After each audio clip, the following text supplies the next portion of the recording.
What's up, everybody? Trinity here, and welcome back to the Second Street Marvel for yet another comic book triple, quadruple, quintuple feature. That's right, guys. Like I've said before, Marvel's not slowing down anytime soon for us. So today we are going to be talking about all of the new Dawn of X books that are coming out this week, and guys, that's like every single one of them except for the X-Men title.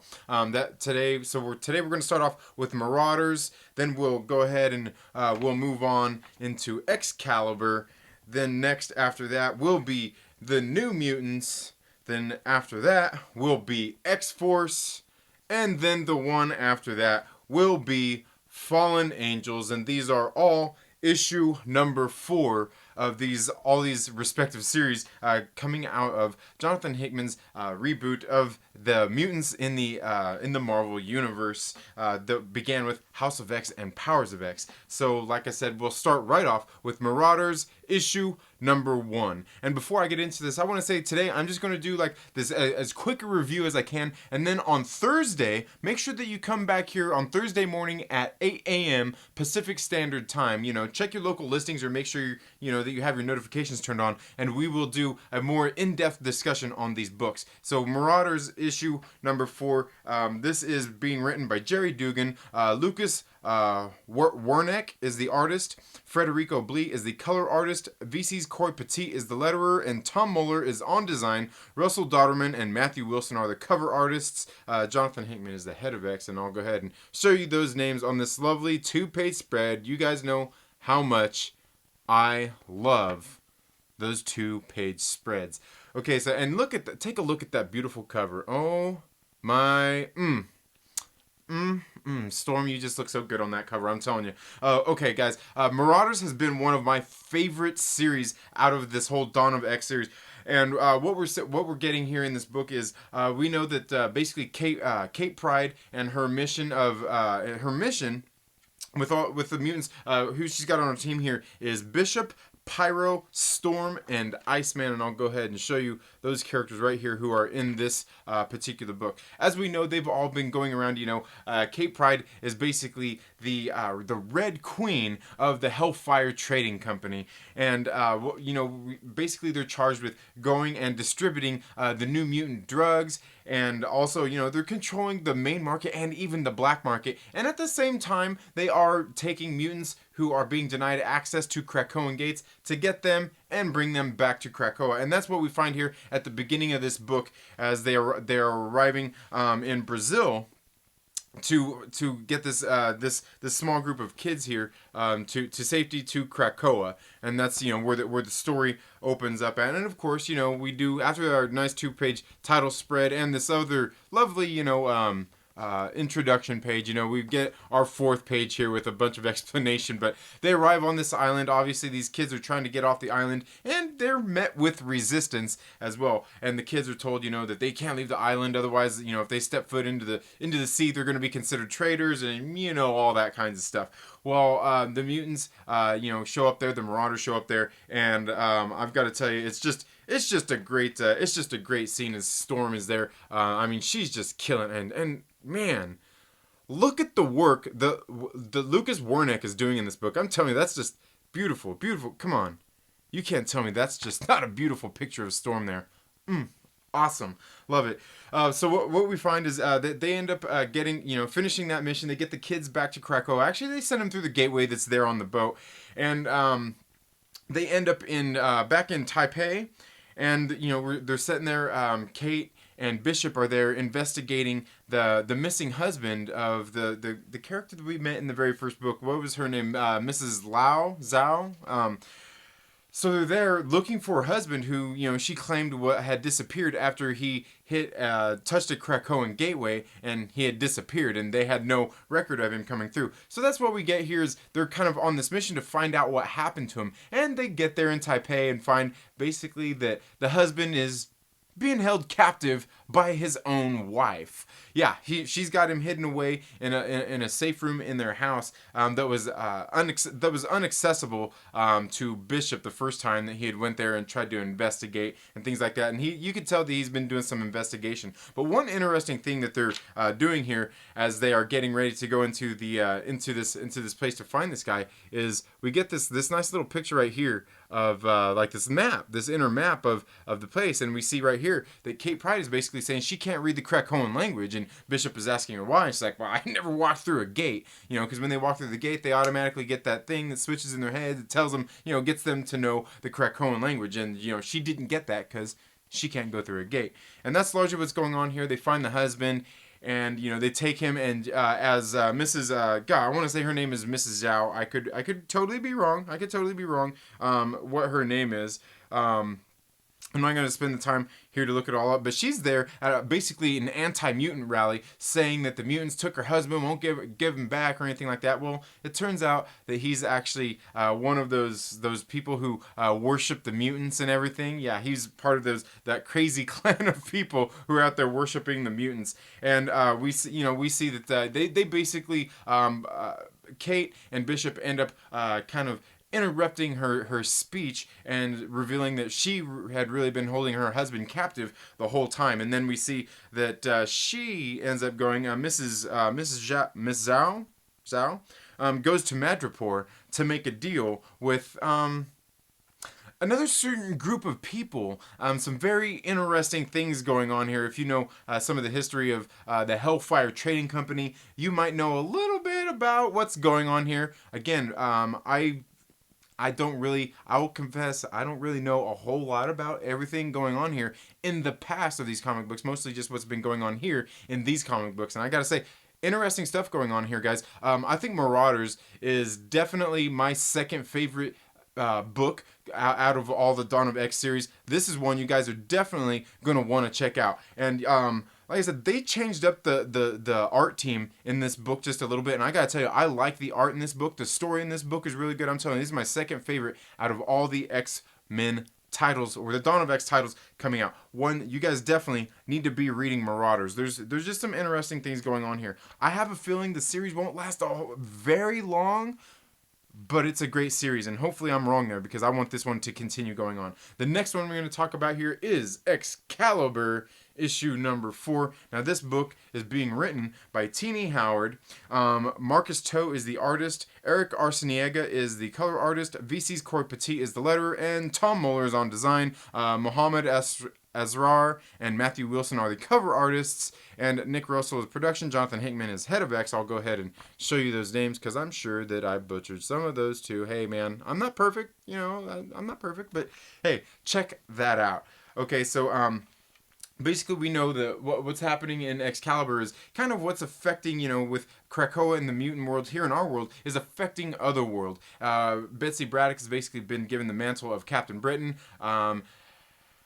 Let's see. Apocalypse ended up having Rogue put her hands on the Krakoan gateway and absorb some of its energy, and she became basically this lighthouse there that we see there. You can see she's trapped in like this coma. And she's there. God, I believe that was on an island there owned by the Braddocks as well. And that's what we see here is we see kind of what's been playing out after issue number 3. Remember, there was an attack. They went to Otherworld, and they just kind of had a battle there where we seen Shogo had turned into a dragon. Well, we learn a little bit more about that story in this book. What's happening is we seen in the last book how basically. Oh man, why do I forget her name all of a sudden? That's the leader over there in Otherworld. You know who I'm talking about. Yeah. I was about to say a George Strait song, but Morgan Le Fay is in charge over there. And remember, she told God, what was this character's name? Mariana Stern to go and throw some disruption for the new mutant Captain Britain, and that's kind of what we see in this book a lot playing out. where Captain Britain, Betsy Braddock, basically went to the Queen of England and had a sit-down discussion with her, talking just about Captain Britain and her role and things like that. And we see that there are rules that were set forth for Captain Britain to protect the country in certain different cases, and we learn a lot about that through some of these things. You guys know I love these things. These white pages in these books, just so great. These are much needed. Instead of good art and good storytelling, we just need to put out these pages of stuff that is important information. I'm just saying, come on, guys. It's a comic book. Give us some art, not a novel, okay? Or just put out a novel. I'm just saying. But largely, that's what we see here. There is some interesting things going on back in Krakoa, as we see that Jamie Braddock is there, being Jamie Braddock, and he makes this funny joke kind of about Krakoa and, how would you say, the free love society that they have going on there. And he kind of gets into it with Jubilee. Just some interesting things going on in this book here, as we see that Apocalypse actually sends Richter and Gambit on this mission, basically to go underground to get some of those crystals that he needed for the stuff the stuff that he was working on, the experiments he was working on with the Krakoan gateways. And they get down under, like, way underground, miles under the earth, and we find that Richter ends up kind of being worshipped by these people down there, who basically worship the earth. And that's what that's kind of what we see here, as they kind of basically say, like, hey brother, you're one of us, it doesn't matter, like, it's all good. These people don't like the mages and things like that. They don't the mages and witches, they don't like them. And so they basically crown Richter like their king, because, like, he's, can manipulate the earth and things like that. So they're really looking up to him. And again, more what we see is some of this discourse that has been caused for Captain Britain by way of Mariana Stern and her compatriots there, who are part of, God, what were they, part of Araco or something like that? Their little religious belief, but they're talking about basically this hole that had been ripped through the reality, through the worlds of Otherworld and Our World. And that's kind of what we get here in this book, is is kind of what's coming here in this book, is just the war coming between Otherworld and Our World, which is interesting because the position that we get explained of Captain Britain and what that title means for Captain Britain guarding like Our World, if you will, from Otherworld. Some interesting things going on in here, being set up. Altogether, though, again, there's great, interesting things going on that I think really play a huge part in this story. But I still don't like this book that much. It's okay. It's not terrible, but this could be a lot better book. But definitely interesting things going on here, and yeah, I mean, just if you're wanting to keep up with all of these series, you'll probably go ahead and read this one. If you don't read it, I don't blame you, but I do think this has some very significant things going on in it, for the future of the mutants here in this whole Dawn of X series so far. Definitely this is definitely probably one of the better issues that we've got out of Excalibur. Actually, I would say it's probably the best one we've got so far altogether. Now moving on, and again, if you have anything you want to say about these, go ahead and leave that down in the comments below, but make sure you return on Thursday morning. We will cover that again. Next, we'll talk about New Mutants issue number 4. Now, this book is being written by Ed Brisson. The artist is Marco Faya. Carlos Lopez is the color artist. VC's Travis Lanham is the letterer. Tom Muller is on design. Rod Reese is the cover artist. Nick Russell production. Jonathan Hickman is head of X, and I'll go ahead and show you those names, because once again, I can tell you I butchered some of those names. And go ahead and take a look at that cover again if you would like to. Now, they changed the art team up on here again. Before it was Rod Reese doing all the art and everything, and he did really good, especially on that second issue. That one's still in my head there, man. I remember that one. Basically, what we find here, just like in the last issue, we've seen that Armor, Glob, Boom Boom, or Maxime and Manon had went to Nebraska to get Beak and Angel and see what was going on with them and bring them back to Krakoa, and they ran into some troubles. And that's kind of what we're getting a little bit more of that in this story here as they are in Nebraska. But what we see is that Boom Boom is there partying, and she had kind of realized that they hadn't heard from from Armor and Blob and them or Glob, I'm sorry, in a few days. So she goes to Sage and talks to her about like, hey, have you seen these people? And man, this right here is kind of, and just this whole book, seriously, like, a lot of these New Mutants, I mean, we can tell, I mean, they're New Mutants. They're like the new generation of the mutants and everything. And these characters are largely, they're insufferable, man. Like these characters, I just don't like them. They seem like these just like a bunch of little teenager kids who just can't seem to get along in here. And even Sage herself is kind of snappy here, and she's not acting that way in the X-Force book. I haven't seen her act that way. It's just in this book. Something about the way Ed Brisson is writing this, I just don't like it. Seems like, and I can't even say millennial stuff. This is just like, you know, because I hate when people blame everything on millennials. You know what I mean? But these kids, they're, oh man, I just don't like how they interact with each other.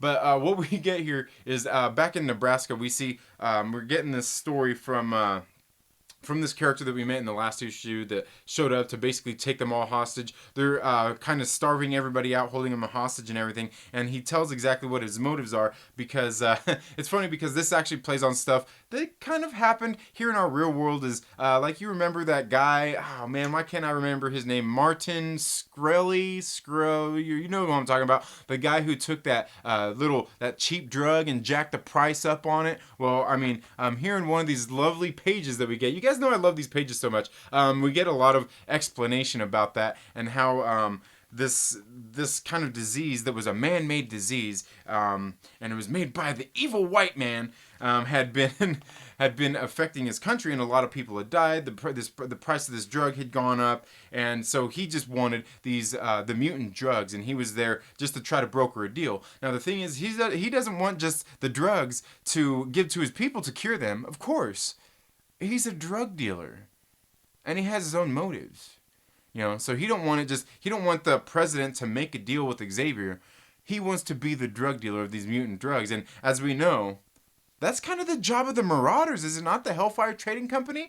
So there's some interesting things going on here. They end up getting in a scuffle. You know, a fight ends up ensuing, and that's what we get through this book. Interesting stuff going on here. This one was filled with some action. Again, I don't like the characters in here. Their interactions and everything, they're just not, I don't know, man. It's just bad. It's just bad. I don't like it. The characters in here and the way they interact with each other, they seem like a bunch of, they act like a bunch of little 13-year-old kids, you know what I mean? Or they act like a bunch of people do on Twitter.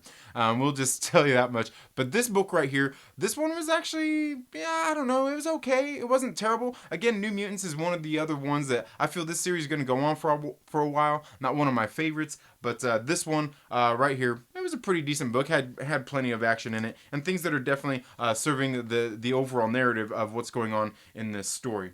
And let me know what you thought about New Mutants down in the comments below. The next one we're going to talk about, and this is all the reading order, is X-Force issue number 4. And guys, I'm telling you, this book is being written by Benjamin Percy. Joshua Cassara is the artist. Dean White and Guru EFX are the color artists. VC's Joe Caramagna is the letterer. Tom Muller on design. Dustin Weaver and Edgar Delgado are the cover artists. And Nick Russell production. Jonathan Hickman, head of X. I'll show you those names just in case I got any of those wrong. And guys, this book is my favorite title coming out of the Dawn of X series. Absolutely great. Love this book. This one is no different. You know, we've seen kind of what's been going on, you know, in this book is where Professor Xavier, he had been assassinated. He got brought back to life. A whole bunch of things going on here. It turned into a body horror tale, and it hasn't really changed in this one whatsoever. But what we find in this book is there's just a full-out assault on the mutants and their facilities that they have. Obviously, we see Krakoa got invaded. One of the places where they're developing the drugs is now getting invaded. But not just for the drugs. There's a higher, there's something else going on here, and we learn a lot about that in this book as the mutants end up going to this facility and finding out that they were more after a bunch of financial information while kind of covering it up for, the pedals for the drugs that they want to make the mutant drugs. And interesting stuff going on here. We see Forge, who has been making some weapons for the mutants and everything, and we see he's been developing even more weapons here. Something interesting of note, something that we were kind of learning about in some of the first books when we were talking about the resurrection, is they actually have a pool of adamantium there per Professor Xavier's request, just in case anything ever happens to Wolverine, right? So they can always bring him back. And I don't want to, like I said, I want to give it all away here, but Forge does have plenty of things, resources to pull from. Guys, this book, man, I'm telling you, a lot of cool things happen in this book. A lot of action happens in this book. Very interesting things. I'm telling you guys, this is my favorite of all these Dawn of X titles coming out here, guys. This one's my absolute favorite one, man. I love this book. It's a good one. Make sure you read this one. Largely to me, the ones you absolutely want to be reading are X-Men, X-Force, and unfortunately probably New Mutants as well. But definitely Marauders is just a great one as well. Marauders is one of my favorites, but and definitely one of the must-reads for me. But let me know what you thought about X-Force down in the comments below. Like I said, guys, for me, it's one of my favorite titles out of this whole Dawn of X series so far. I'm telling you, this book is just great. This book is just great. Okay, and now moving on to the last title for the Dawn of X series, and that's going to be Fallen Angels issue number 4.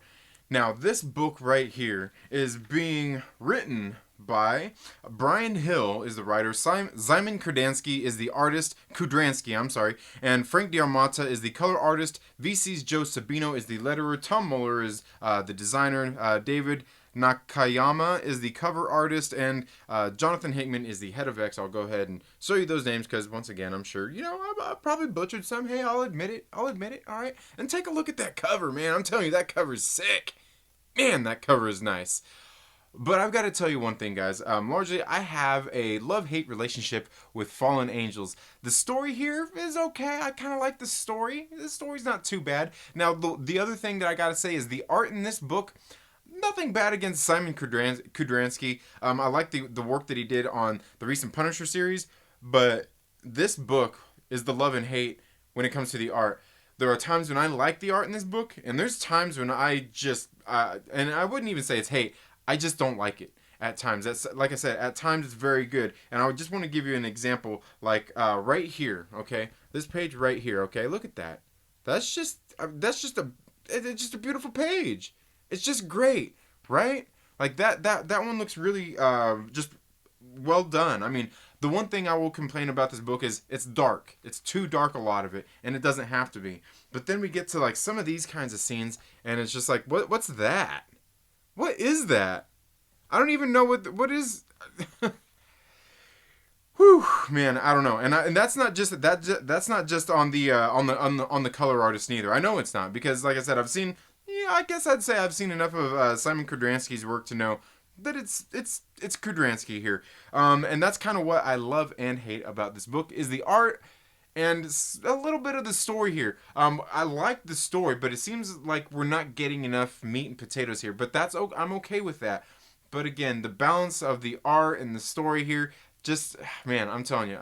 But altogether, there's some interesting things going on in this book. What I like about this book is it's talking about something that I was kind of talking about a long time ago, back in House of X and Powers of X when it was coming out, is largely the bigger problem here with what's going on. The bigger threat to humanity and the mutants is the AI, is that whole, the AI and biotechnology. And that's kind of what we learn more about in this book, as we know, basically Psylocke, obviously she has a hatred for Betsy Braddock, don't want to talk about her, don't want to have anything to do with her. And we've learned a little bit more, not learn about that, but we see more of that in this book as basically Laura is there talking to... talking to Psylocke about, you know, maybe going to Betsy Braddock and talking to her about some of the things, you know, that she kind of went through before she took over her body and all of that kind of stuff. She doesn't want to have nothing to do with it. Cable was caught in the last issue, and he's basically here being punished and kind of being used as well by Apoth. We get it. And it's not even Apoth. It's actually is it Apoth? It's kind of like the Overclock. No, the Overclock is the drug. Apoth is the god, and that's who. Yeah, okay. I guess we'll say that's who we're dealing with here. Is Apoth, as we see him here talking to Cable. And talking to him, and you know, basically talking about his birth, how he came about, and how basically I guess you could say that basically Psylocke is his mother. It's kind of what he's telling Cable here, as we know that basically Psylocke's daughter was killed by Apoth due to the Overclock.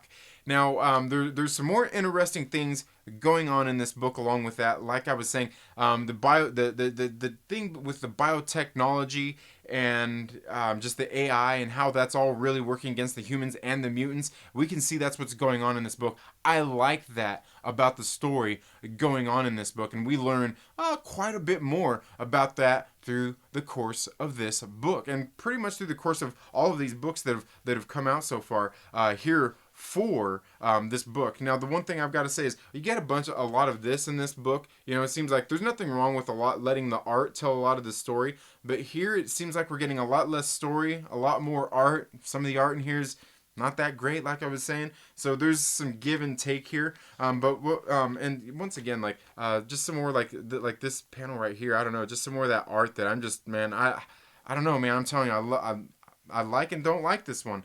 But we see that basically Apoth is there talking to Cable, and then he ends up Laura and Psylocke end up happening upon these kids as they're there seeking out Apoth and talking to these kids and learning a little bit more about that, about what Apoth has to do with everything.